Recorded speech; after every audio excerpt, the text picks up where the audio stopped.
भारतीय हवामान विभागाने नाशिक, धुळे, नंदुरबार जिल्ह्यांसाठी पुढील काही तासात अतिवृष्टी आणि वादळी पावसाचा इशारा दिल्याने खबरदारीचा उपाय म्हणून सप्तशृंगगड ते नांदुरी घाट रस्ता सर्व प्रकारच्या वाहनांसाठी आणि भाविकांच्या प्रवासासाठी तात्पुरता बंद करण्यात आला आहे. शुक्रवार दिनांक 31 जुलै 2024 रोजी सायंकाळी 5:30 वाजता प्राप्त झालेल्या हवामान विभागाच्या माहितीनुसार हा निर्णय घेण्यात आला आहे.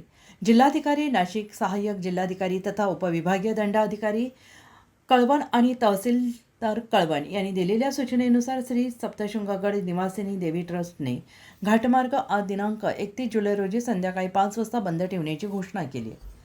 प्रशासनाने दिलेल्या माहितीनुसार शनिवार दिनांक 1 ऑगस्ट 2024 रोजी हवामान आणि परिस्थिती नियंत्रणात आल्यानंतर घाट रस्ता पुढील आदेश आल्यानंतर पुढील वाहतुकीसाठी खुला करण्यात येईल.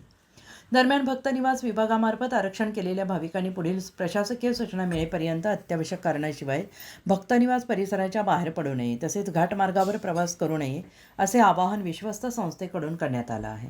प्रशासनाने सर्व भाविकांनी सहकार्य करावे, अफवांवर विश्वास ठेवू नये, अधिकृत सूचनांचे पालन करून स्वतःची सुरक्षितता जपावी असे आवाहन केले आहे.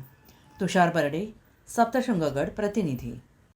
राज्यात पावसाचं प्रमाण मोठ्या प्रमाणात असल्या कारणाने नाशिक जिल्ह्यात आज व उद्या मोठ्या प्रमाणात अतिवृष्टी होणार असल्या कारणाने श्री क्षेत्र सप्तशृंगगड हे बंद करण्यात आलं असून आज उद्या व 3 दिवस सप्तशृंगगडावरील देवस्थाने भाविकांसाठी बंद करण्याचा निर्णय प्रशासनाने घेतला आहे.